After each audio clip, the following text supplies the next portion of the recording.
Berjumpa kembali Bapak Ibu, saudari-saudara umat beriman terkasih dalam Tuhan. Salam sehat berlimpah berkat.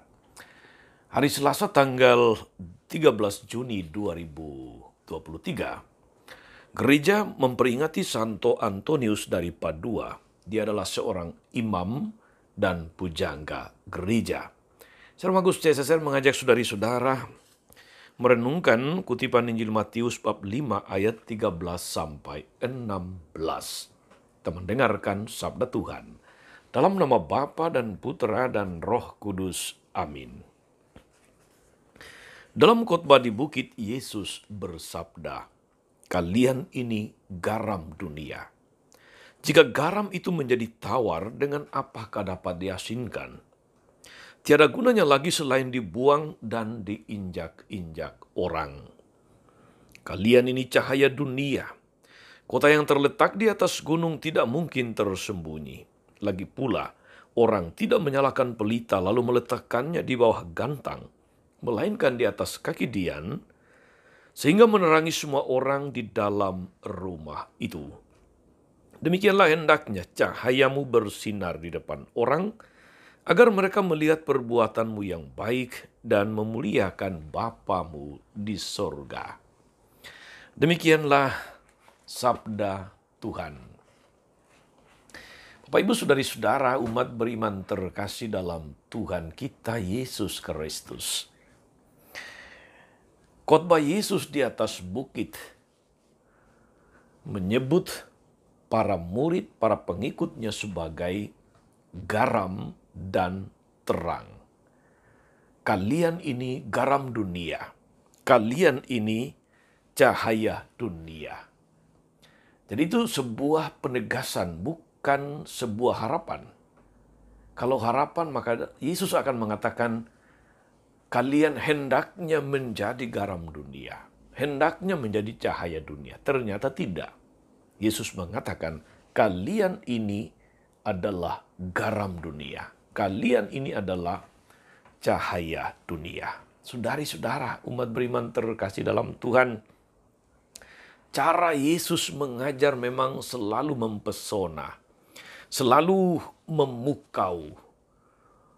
Dia tidak berbicara tinggi-tinggi dengan istilah yang katakanlah itu berada di awang-awang, dengan contoh-contoh yang jauh dari jangkauan pikiran para pendengarnya. Yesus justru menggunakan cerita perumpamaan yang diambil dari dunia, yang diambil dari antara para pendengarnya. Entah itu dari dunia pertanian, entah itu dari dunia nelayan, entah itu dari dunia rumah tangga, dapur katakanlah begitu, entah itu dari dunia peternakan. Maka tema-tema misalnya seperti biji sesawi itu dari dunia pertanian. Tema tentang pukat garam itu berkaitan dengan dunia kelautan. Tema tentang ragi roti tentu juga berkaitan dengan pertanian. Gembala dan domba itu berkaitan dengan peternakan. Garam berkaitan dengan sesuatu yang sangat dibutuhkan dalam hidup berumah tangga, dalam kebutuhan rumah tangga. Ajaran Yesus begitu mendarat, begitu membumi, begitu dekat dengan para pendengarnya, saudari-saudara, sehingga mereka mudah memahami pesan yang ingin disampaikan oleh Tuhan Yesus. Makanya tidak heran kalau mereka senantiasa berbondong-bondong mengikuti Yesus kemana saja dia pergi untuk mendengarkan dia. Saudari-saudara, ketika Yesus berbicara tentang garam dan terang, para pendengarnya pada masa itu langsung paham, langsung mengerti apa yang dimaksudkan oleh Yesus. Dalam pengajaran ini Yesus menekankan bahwa seorang murid haruslah memiliki kualitas hidup, haruslah memiliki daya hidup.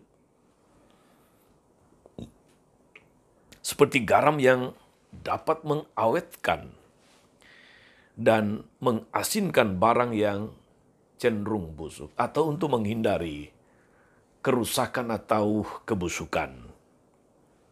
Artinya bahwa seseorang atau kehadiran seorang murid Yesus kapan dan di mana saja mesti membawa pengaruh yang positif, mesti membawa sesuatu yang bermanfaat, mesti membawa dampak yang baik. Kehadirannya mesti merupakan kehadiran yang memberi dinamika, yang memberi semangat, yang memberi daya dorong untuk bertumbuh di dalam hidup.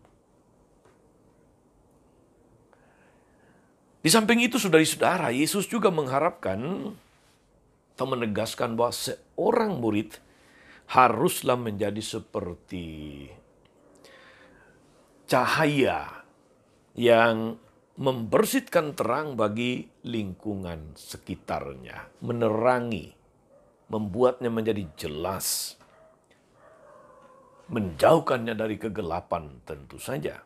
Bahwa kehadiran seorang murid di mana saja harus bisa memberi pengaruh yang membuat orang-orang lain, yang membuat orang-orang di sekitarnya itu mengalami pencerahan, mengalami terang di dalam hidupnya.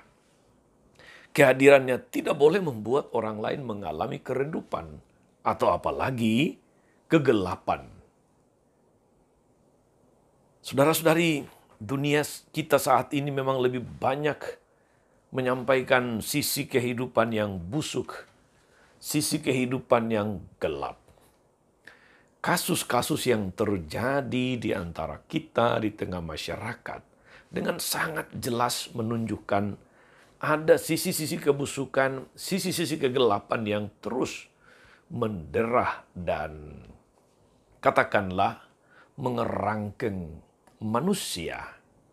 Kasus korupsi, kolusi dan sebagainya itu menjadi berita harian, ibarat menu harian yang kita lihat tiap hari. Berita pembunuhan, berita menyangkut perselisihan sikut menyikut, apalagi dalam kaitan dengan politik. Itu sesuatu yang begitu nyata ada di antara kita. Dalam dunia seperti ini, Yesus menegaskan identitas kita, bahwa kita adalah garam, bahwa kita adalah cahaya. Garam yang membuat sesuatu itu tidak membusuk, menghindari kerusakan dan sebagainya. Nah, kualitas ini haruslah dimiliki oleh setiap orang Kristiani untuk mencegah kerusakan, mencegah kebusukan. Dan kehadiran seorang pengikut Kristus haruslah membawa pencerahan dan bukan membawa orang kepada kegelapan. Kalau ini semua terjadi, saudara-saudari, ketika murid-murid Kristus, ketika kita semua pengikutnya, gereja katakanlah demikian, sungguh menjadi garam dan terang, maka nama Tuhan dipermuliakan. Karena orang melihat perbuatan kita yang baik, memuliakan Bapa di sorga. Saudari-saudara, teruslah menjadi orang-orang yang bermanfaat di tengah dunia. Menjadi garam, menjadi terang bagi siapapun di sekitar Anda. Sekecil apapun terang itu, dia menghalau kegelapan.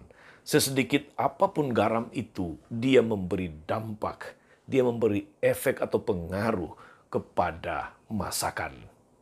Begitulah hidup kita sebagai orang beriman. Begitulah hidup kita sebagai orang Kristiani. Selamat beraktivitas, selamat melayani, selamat menjalankan segala macam rutinitas atau aktivitas kita yang biasa, dan teruslah menjadi garam dan terang dimanapun Anda berada. Tuhan Yesus memberkati. Amin. Tuhan Yesus Kristus, kami bersyukur karena Engkau senantiasa meneguhkan kami akan identitas kami sebagai garam dan terang di tengah dunia, yang memberi pengaruh-pengaruh yang baik, yang menghasilkan dampak-dampak yang bagus, yang mencerahkan orang-orang di sekitar kami. Kuatkanlah kami agar kami tetaplah menjadi garam yang asin dan menjadi cahaya yang bersinar terang di dalam kesaksian hidup dimanapun kami berada. Terpujilah Engkau Tuhan sepanjang segala masa. Amin. Saudari-saudara sekalian, berkat Allah turun atas saudari-saudara. Atas mereka yang kita doakan atau kita janjikan doa mereka yang sakit dan menderita. Segala rencana, karya dan pelayanan hari ini Bapa dan Putra dan Roh Kudus. Amin. Tetap sehat dan teruslah menjadi garam dan terang. Jangan lupa like, subscribe, nyalakan lonceng notifikasinya. Salam 52, Tuhan memberkati.